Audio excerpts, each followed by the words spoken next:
TVT au cœur de l'information.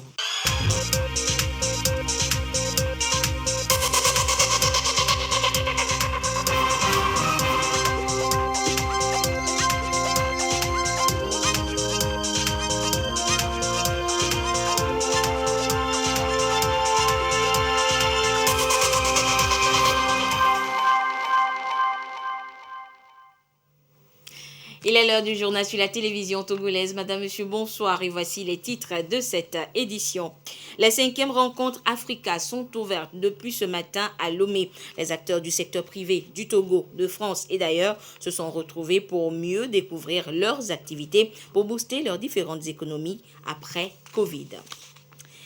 Le budget 2022 du Togo est en discussion depuis ce matin à l'Assemblée nationale. La Commission des finances a débuté son examen du dit budget décliné en actions et programmes. À découvrir dans ce journal. Et puis, il est question de coopération parlementaire entre l'Autriche et le Togo, avec la visite du groupe d'amitié entre les deux pays. Coopération qui s'étendra à d'autres secteurs comme l'éducation et la sécurité. Les précisions dans cette édition. Voilà donc pour les titres. Le président de la République, Faure Sozimna Zingbe, a reçu en audience ce matin au palais de la présidence le directeur général de la société Proparco, une filiale de l'Agence française de développement pour le secteur privé. Les discussions ont porté, entre autres, sur le financement des PME togolaises pour davantage de création d'emplois et par ricochet, une croissance économique forte dans le pays. Nous écoutons le directeur de la société Proparco à sa sortie d'audience au micro de Isaka Aruna. J'ai eu l'occasion de rencontrer son Excellence pour expliquer le déplacement que je réalise cette semaine au Togo à Lomé. C'est une visite durant laquelle j'ai l'occasion de participer à la fois aux rencontres Africa et également de rencontrer des clients de Proparco, mais également de jeunes entrepreneurs togolais et togolaises. J'ai passé un petit peu de temps hier avec eux et nous avons pu évoquer les sujets liés au financement des entreprises. J'espère qu'après cette visite, le soutien de Proparco, du groupe Agence française de développement et de nos partenaires locaux sortira renforcé, à la fois pour continuer à aider le développement économique et le développement des startups, des PME locales pour qu'il y ait davantage de création d'emplois, mais aussi des capacités propres de la création de valeur ici au Togo. Et je crois que les entreprises que j'ai rencontrées sont prêtes à relever ce défi. La réaction a été positive et les engagements que nous prenons en faveur du développement économique sont tout à fait alignés avec ce que le président souhaite réaliser en faveur de la jeunesse togolaise. Merci beaucoup. Et en seconde audience, le président de la République a reçu une délégation du Millennium Challenge Corporation, MCC. Au menu des échanges, le programme Seuil et ses perspectives en général, et le plan national de développement PND en particulier, avec la vision du gouvernement pour la relance de l'économie post-Covid-19. Nous écoutons Mahmoud Ba, président, directeur général par intérim du MCC, à sa sortie d'audience, toujours au micro de Isaka Aruna. Je suis ici à Lomé en mission pour le MCC et nous avons échangé un peu sur le programme Seuil que nous avons avec le gouvernement togolais. Et il était question de voir quelles sont les étapes à venir, notamment le progrès que nous avons accompli à ce jour sur le programme Seuil. Et en ce point, nous avons échangé sur le plan de développement que le chef d'État et la vision qu'il a pour le développement en tenant compte de la crise sanitaire qui continue à sévir, et notamment, vous avez vu la nouvelle variante qui s'impose. Et donc, on a jugé nécessaire d'élaborer une feuille de route qui va nous amener à des résultats concrets sur le programme Seuil et aussi les opportunités d'avoir un compact pour le Togo. Pour le programme compact, d'abord, il faut qu'on s'entende qu'on a un partenaire solide avec le gouvernement. On a un partenaire qui a une vision vraiment très globale du plan de développement. Mais surtout, ce qui est très intéressant, le président a mentionné quelques points, c'est qu'en fin de compte, c'est d'aider les populations à accroître leurs revenus et à être plus résilients par rapport à la crise. Et donc, il a beaucoup insisté sur l'innovation, surtout en ce qui concerne l'économie numérique et comment est-ce qu'en utilisant des programmes comme le programme Novici, on a pu atteindre des gens qui sont dans des coins assez reculés. Donc, nous, on pense qu'avec notre programme Threshold, qui est ancré sur le TIC et le foncier, on peut continuer à croire dans les réformes qui sont déjà engagées et aller un peu plus loin, mettre en place une base solide pour un compact qui pourra approfondir ces avancées. Mais on a surtout insisté sur les réformes que le président a déjà engagées. Et je pense qu'il y a cette idée de continuer dans ces réformes et être... les réformes ne sont pas faciles en général, mais quand on s'adapte à ces réformes, ça peut nous amener assez loin. Autre audience ce mardi, mais cette fois à la présidence de l'Assemblée nationale. Des parlementaires du groupe d'amitié Togo-Autriche séjournent depuis lundi dans notre pays et la délégation a été justement reçue par la présidente de l'Assemblée nationale ce jour. Ils ont échangé sur les possibilités de coopération en matière de sécurité et de sûreté. Les précisions avec Christine Petchekelde. Nous avons discuté de deux choses importantes. Nous avions parlé de la possibilité de coopération en matière de sécurité. Le Togo a un héritage de culture en matière de sécurité et de sûreté. Et donc, les habitants du Togo sont très accueillants et sont très amicaux aussi. Donc, nous avons discuté d'une possibilité de développer également notre coopération et la collaboration dans ce domaine de sécurité et de sûreté.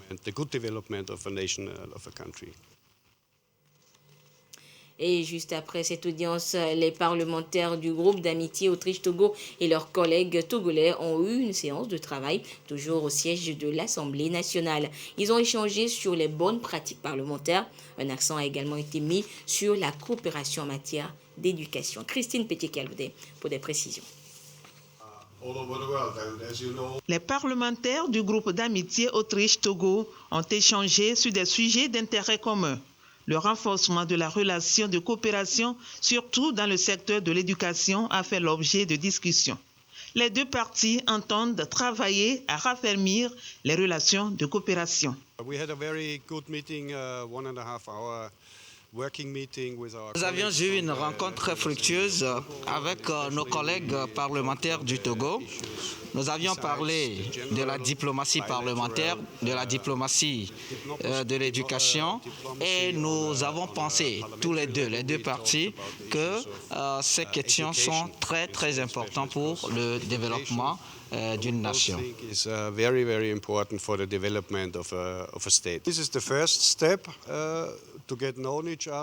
C'est la première étape et nous pensons que c'est très spécial. On va discuter, travailler sur l'éducation technique. L'Autriche a un projet que nous appelons Afrique Uninet. Et après cela, nous aurons une rencontre avec le président de l'université de Lomé pour discuter avec lui, pour renforcer la coopération entre le Togo, le système de l'éducation universitaire et notre pays, l'Autriche. Le Togo et l'Autriche entretiennent déjà d'excellentes relations de coopération dans plusieurs domaines, la santé, la formation et l'agriculture. La délégation a visité la salle de plénière où se tiennent les travaux de la Commission pour l'étude du budget 2022. Et Christine Petit qui a le DELA donc évoqué à l'Assemblée nationale ce matin. Le budget 2022 est en discussion. La commission de finances a débuté donc ses travaux. Il s'agit de passer en revue ce document qui contient les actions et programmes budgétaires à exécuter en 2022. Les précisions avec Marie-Ange Bida. Un droit de regard sur le budget 2022. La Commission des finances et du développement économique démarre l'étude du projet de loi de finances 2022, préalable à la future adoption de ce texte en plénière. Et nous espérons donc que de ces débats, on puisse en arriver très rapidement à la conclusion des études et à l'adoption de ce projet de loi, orienté essentiellement vers la couverture des besoins sociaux et en même temps aussi, bien sûr, la transformation structurelle de notre économie à travers le financement des différents projets prioritaires de la feuille de route Togo 2025. Exposé des motifs, débat général. Les représentants du peuple suivent pas à pas les actions du gouvernement. Comme nous le savons tous, la procédure d'élaboration des projets de loi de finances est régie par un ensemble de règles et de pratiques conçues pour permettre l'adoption du budget dans les délais requis. De plus, elle est strictement encadrée par des textes constitutionnels, organiques et communautaires.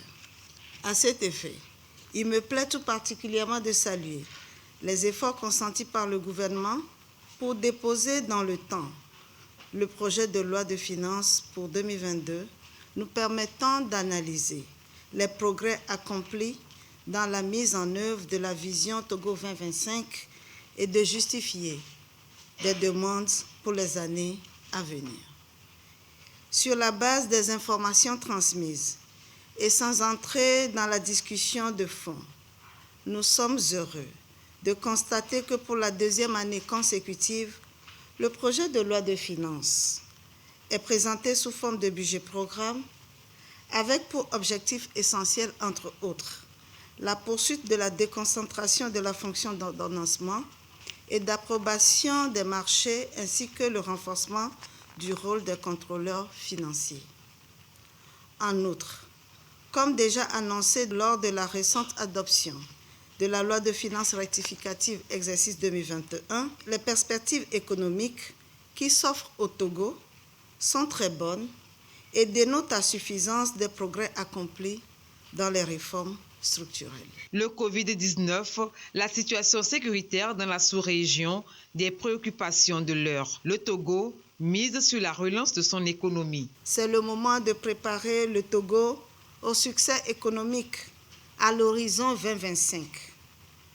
Dans le contexte sanitaire et sécuritaire agité que nous vivons en ce moment, cette clarté et cette lisibilité du projet de loi de finances se révèlent assez précieuses pour la confiance citoyenne. Eu égard aux performances enregistrées et suffisamment présentées lors de l'adoption de la loi de finances rectificative 2021, eu égard aux projections économiques annoncées et eu égard aux choix stratégiques opérés, tant sur le plan sécuritaire que social, je voudrais ici rendre un vibrant hommage au président de la République, son Excellence M. Faure Zimna Singbe, pour tout ce qui est fait pour la nation togolaise. Ce budget est la marque du respect de son engagement à accroître, et ce de manière significative et tangible, la capacité de production de la richesse nationale à l'horizon 2025. Cet objectif n'est pas seulement symbolique. Il poursuit plutôt et consolide les multiples actions tendant à offrir un lendemain radieux à l'ensemble de nos concitoyens. Le projet de loi de finances 2022 s'équilibre en recettes et en dépenses à 1 760 milliards de francs CFA. C'est la deuxième année consécutive que cette planification se décline en budget-programme. Et le ministère de l'économie et des finances, justement, s'est doté depuis quelques mois déjà d'une unité de politique fiscale dénommée UPF pour mobiliser de façon optimale les recettes fiscales. Et cette unité a réuni ce matin à Lomé les partenaires techniques et financiers et les acteurs du monde économique pour ensemble élaborer un plan stratégique, plan qui va définir ses actions pour les 5 prochaines années de 2022 à 2026. Carmen Madiakapo pour des précisions. La collecte de ressources intérieures est essentielle pour assurer la fourniture de services tels que l'accès à l'eau, à l'énergie, à l'éducation, à la santé et aux infrastructures de base. Pour mieux mobiliser les ressources, une unité de politique fiscale, UPF, a été mise en place depuis juillet dernier dans le cadre du projet d'appui à la gouvernance économique PAGE. Cette unité se dote d'un plan stratégique pour les 5 prochaines années. C'est pour fixer les points de repère du cadre méthodologique de l'élaboration du plan stratégique et de son pendant qui est le plan opérationnel de l'unité de politique fiscale. C'est comme un gouvernail parce que c'est l'élément, ce livrable-là que nous allons sortir à la fin. C'est ça qui nous servira de pouvoir mesurer le chemin parcouru et de voir si on est dans l'avancée partiellement ou totalement. L'unité de politique fiscale UPF est un outil d'accompagnement et d'aide à la prise de décision. Elle est chargée de proposer des pistes pour moderniser le système fiscal. La première des missions, c'est concevoir et orienter la politique fiscale, le mettre également en œuvre et suivre les réformes qui sont décidées au niveau gouvernemental. En dehors de ça, l'unité de politique fiscale est chargée d'analyser les recettes de l'État. Nous allons analyser également leur impact sur l'économie nationale. Pour le directeur de cabinet du ministère de l'Économie et des Finances, Kossi Toffior, représentant son ministre de tutelle, le plan stratégique 2022-2026 de l'UPF viendra soutenir les succès déjà enregistrés dans la mise en œuvre des activités de l'Office togolais des recettes OTR. Et l'autre actualité économique de ce mardi, c'est l'ouverture ce matin à Lomé des rencontres Africa, la 5e édition. Rendez-vous d'affaires entre secteur privé togolais, français et d'ailleurs. Les entreprises togolaises saisissent l'occasion qui leur est offerte pour présenter leurs potentialités. Les enjeux de développement post-Covid-19 sont au cœur des échanges présidés par la chef du gouvernement. Le compte rendu avec Ramdan Bassina. Le Togo fait les yeux doux aux investisseurs français et d'ailleurs. Il dévoile tous ses charmes. Les rencontres Africa, 5e du nom, sont une véritable opportunité d'affaires entre le secteur privé togolais et français. Et c'est la chef du gouvernement, Victoire Toméga Dogbe, qui se fait la porte-voix. Pour elle, le Togo est la terre qu'il faut pour investir et les raisons n'en manquent pas. Le premier atout de notre pays, c'est que c'est un pays qui a une vision, qui sait où il va, avec un leadership affirmé du chef de l'État. Ça, c'est le premier atout. Le deuxième atout, c'est la paix, la sécurité, sans lesquelles nous ne pouvons pas développer notre pays. Et pour nous, c'est une paix et une sécurité que nous avons mis du temps à construire et nous sommes jaloux de préserver cela. Le troisième atout, c'est la jeunesse de notre pays. Vous savez que, comme pour la plupart des pays africains, 70% de la population, c'est des jeunes qui ont des besoins, mais en même temps qui constituent une force pour nous. C'est une jeunesse dynamique, une jeunesse pétrie de talent, qui a l'esprit de l'innovation, et il faut s'appuyer sur cette jeunesse. Le quatrième atout, mesdames et messieurs, c'est le positionnement géostratégique de notre pays. Le Togo se trouve au cœur de l'Afrique de l'Ouest pour servir 450 millions d'habitants.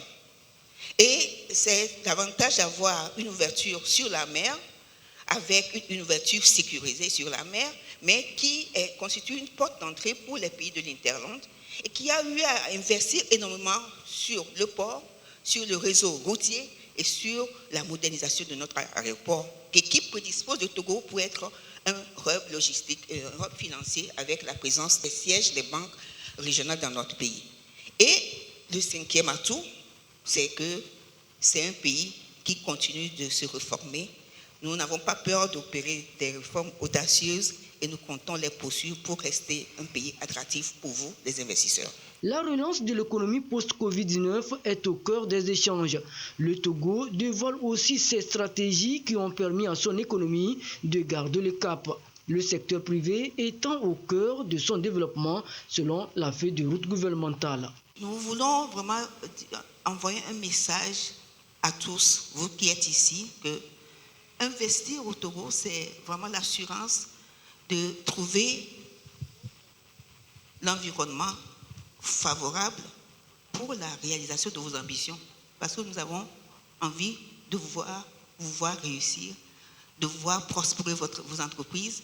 Et nous pensons que le Togo est la terre idéale pour cela. Un secteur privé dynamique et ambitieux au service du développement, c'est un enjeu qui retient les attentions.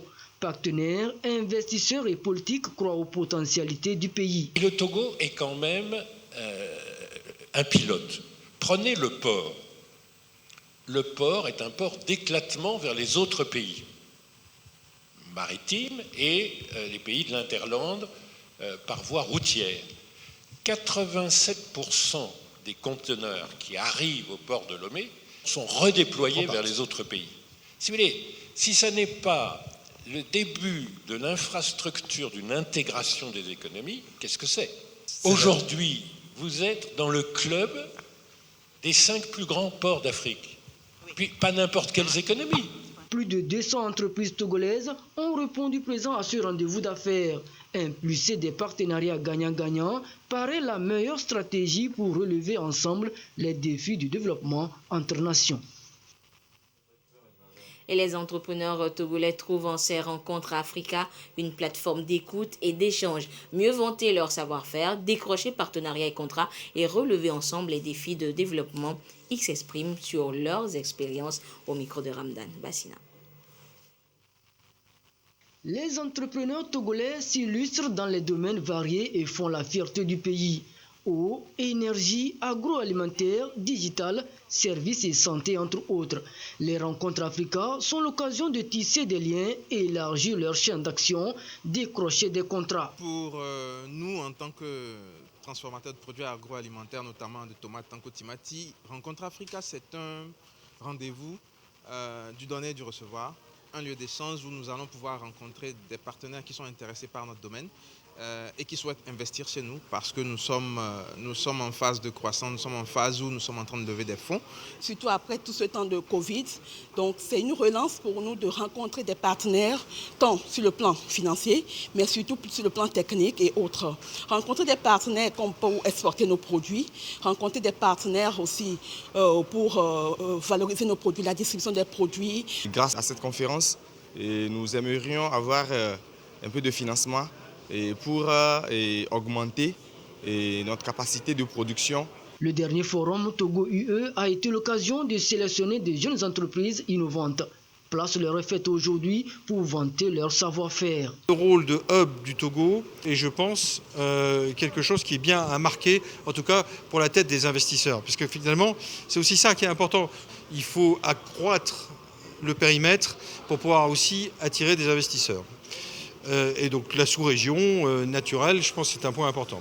Pour nous, c'était vraiment une opportunité d'abord de pouvoir écouter des interventions de haut niveau et vraiment de se rendre compte aussi des opportunités et tout le travail de réforme qui est fait au niveau de l'État.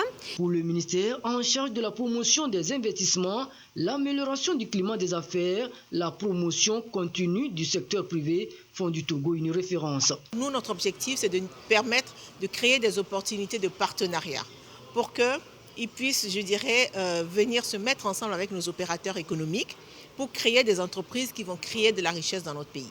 On veut transformer structurellement notre économie, créer de la richesse, mais de la richesse inclusive, où tout le monde participe, où ça crée de l'emploi, des emplois décents à toutes les couches de la population. Différents panels avec des thématiques variées seront proposés tout au long des rencontres Africa.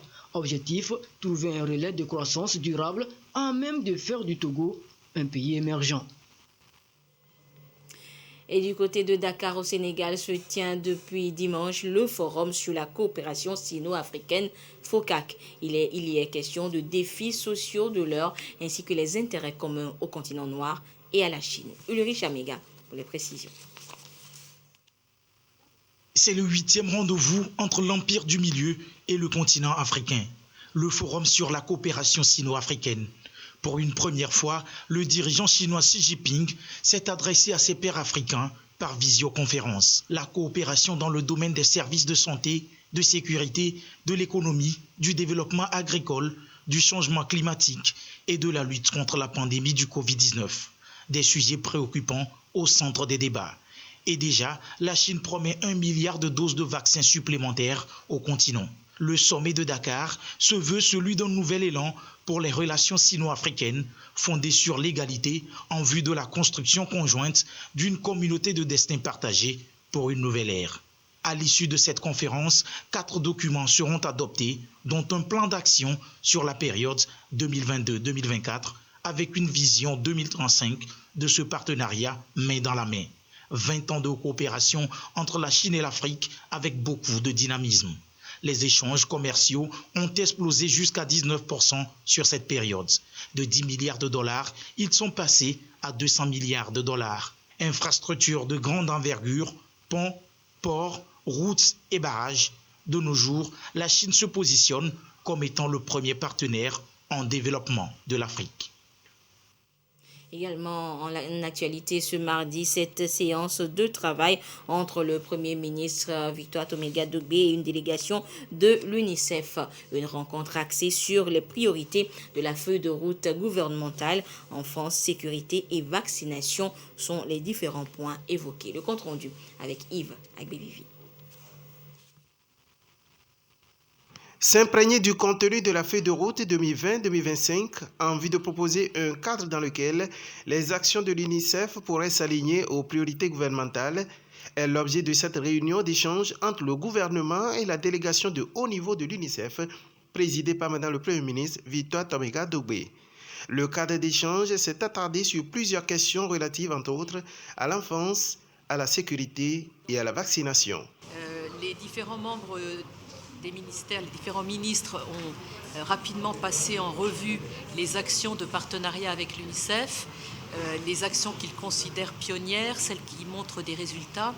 Et ceci était très intéressant parce que je suis ici pour ma première visite au Togo pour voir les défis, mais pour voir surtout les solutions. Quelles sont les interventions qui sont mises en place par le gouvernement, celles qui marchent, celles qui sont efficaces et celles qui méritent d'être passées à l'échelle pour justement atteindre les objectifs de la feuille de route. Nous avons aussi discuté de la situation sécuritaire qui présente des défis. La vision du gouvernement qui est de rapidement étendre les services essentiels aux populations aux 4 coins du Togo, de leur amener les biens de première nécessité, d'offrir aux jeunes des opportunités, me paraît une stratégie extrêmement prometteuse pour justement renforcer la cohésion sociale et préserver la paix. Nous avons parlé de la vaccination, de la performance formidable du gouvernement contre la pandémie de Covid-19, peut-être un pays qui a la palme de la bonne performance, comment consolider ses acquis pour la vaccination de routine contre les maladies. À l'issue de la réunion, l'UNICEF s'engage avec de nouvelles orientations à soutenir les efforts du Togo pour le bien-être de l'enfance. Le Togo est actuellement classé 7e pays producteur de karité dans le monde. Et chaque année, la filière produit entre 20 000 et 25 000 amandes au pays. L'Alliance Globale Karité veut donc rendre le secteur plus dynamique pour répondre à la demande de jour en jour forte. Et le sujet est inscrit dans les échanges, de la conférence nationale sur le karité ouverte officiellement ce matin à Lomé. Le compte rendu avec Ekwe Salah. Le karité. En Afrique de l'Ouest, la filière met en activité des milliers d'acteurs. Au Togo, plus de 200 000 femmes travaillent le karité à la base. L'Alliance globale du karité s'engage pour la compétitivité du secteur. Connecter la filière karité du Togo à l'industrie globale, ce thème résonne comme un appel. Un appel à tous les maillons de la chaîne de valeur karité, à l'État et aux partenaires à créer et maintenir les conditions d'un écosystème favorable pour booster un secteur qui a encore d'énormes défis à relever. Gagner le pari de la transformation et percer le marché international dans la dynamique de la compétitivité. La rencontre a réuni les acteurs de la filière karité des 6 pays membres de l'AGK. Les assises vont durer 3 jours. À l'issue des travaux, nous voulons avoir une filière karité mieux structurée parce que les acteurs vont se connaître. Nous voulons une filière plus compétitive parce que les défis auront été posés et les solutions ont été proposées.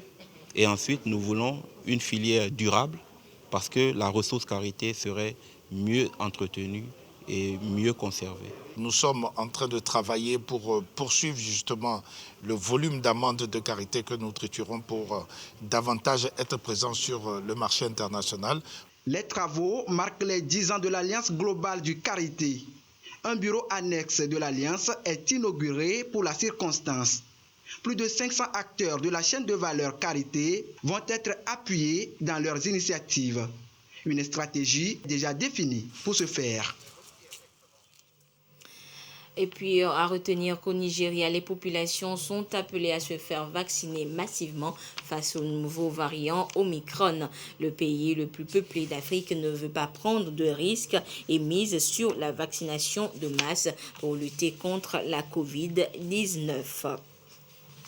Et puis au Togo, la situation de la pandémie au nouveau coronavirus, justement à ce jour du mardi 30 novembre 2021, se présente comme suit.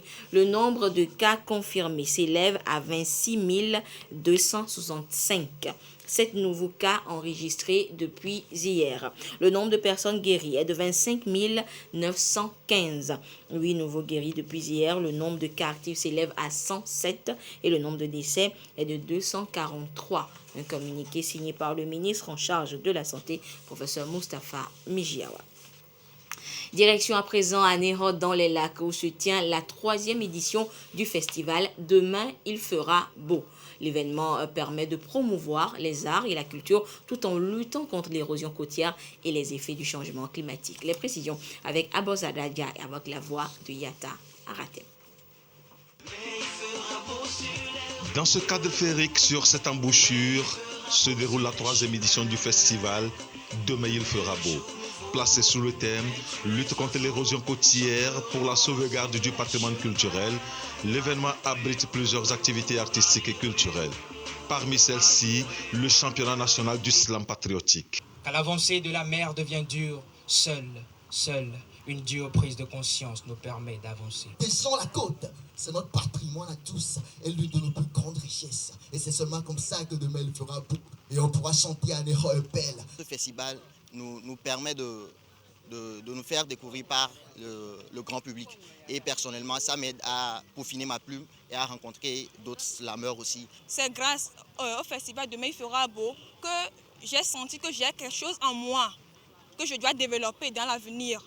L'érosion côtière est une affaire de tous. Et il est important que l'art et la culture jouent également le rôle de sensibilisation et de conscientisation de la population face à ce fléau. La thématique que le festival Demain il fera beau défend dans cette édition nous interpelle parce que ça nous parle de l'érosion côtière.